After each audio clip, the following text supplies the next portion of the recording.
Ration कार्डच्या नियमांमध्ये 1 April 2026 पासून होणार हे मोठे बदल.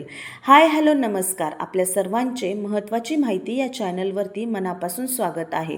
आज आपण सदर व्हिडिओच्या माध्यमातून रेशन कार्ड धारकांसाठी महत्त्वाची बातमी घेऊन आलेलो आहोत. 1 एप्रिल 2026 पासून रेशन कार्डच्या नियमांमध्ये मोठे बदल करण्यात येणार आहेत. तपासणीचे निकष अधिक कडक करण्यात येणार आहेत. चला तर मग जाणून घेऊया नेमके काय असतील नवीन बदल, निकष काय लावण्यात आलेले आहेत, कोणते कार्ड यामध्ये अपात्र होणार आहेत, या सर्वांची माहिती. परंतु जर आपण पहिल्यांदाच या चॅनलवरती आला असाल तर अशाच नवनवीन व महत्त्वपूर्ण माहितीसाठी आपल्या चॅनलला सबस्क्राईब करा.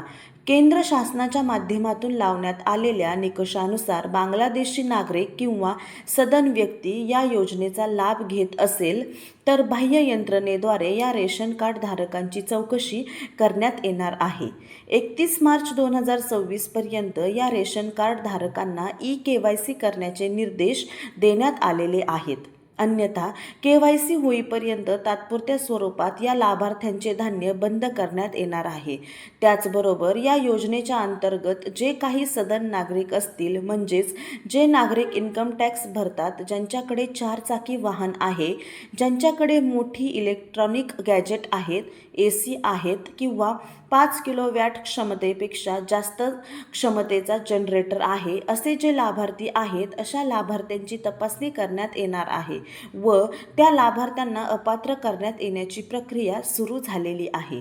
ग्रामीण भागामध्ये 2 लाखांपेक्षा जास्त उत्पन्न असलेले लाभार्थी व शहरी भागांमध्ये 3 लाखांपेक्षा जास्त उत्पन्न असलेले लाभार्थी, त्याचबरोबर रेशन कार्ड धारकाच्या नावे 100 चौरस मीटरपेक्षा जास्त क्षेत्रफळाचा प्लॉट फ्लॅट किंवा स्वतःचे घर, पक्के घर असणे, तसेच शहरामध्ये 80 चौरस मीटरपेक्षा जास्त जागेवरती व्यावसायिक गाळा असेल तर असे जे काही लाभार्थी असतील ज्यांना रेशन कार्डची गरज नाही, त्यांना स्वतःच्या इच्छेने यातून बाहेर पडण्याची सुविधा देण्यात आलेली आहे.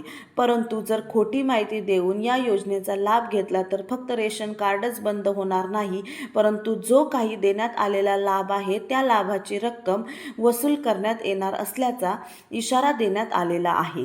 म्हणजेच याचा अर्थ असा आहे की जे लाभार्थी अपात्र आहेत त्यांनी स्वतःहूनच शासनाकडे सरेंडर करावे, अशी विनंती करण्यात आलेली आहे.